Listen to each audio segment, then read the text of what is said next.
So some sort of examples here as to what I mean by field robotics and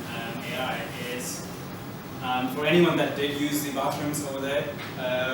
all that stuff that's going on in there is piping into thousands and thousands of kilometers of pipeline beneath us to manage all that waste across the seas. And we got to make sure that all that runs smoothly so everyone up here doesn't have to worry about any of that.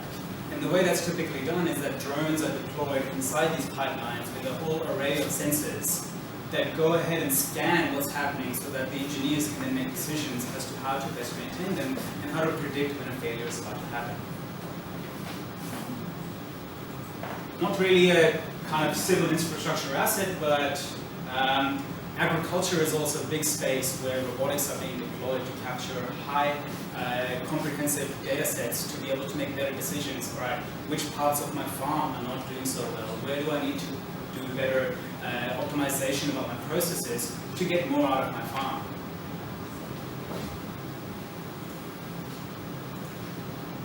In the offshore industry, there's a big push towards having these sort of drones that can go out where humans should not be going out and do observations, do maintenance, do operations there without having any person on board.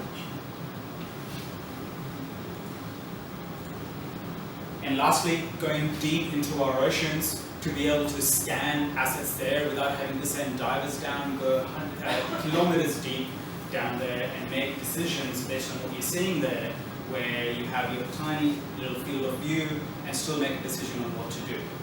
So, and in this space, the robots, they can be autonomous, they can be remote controlled, but the idea here is to get the human out of the loop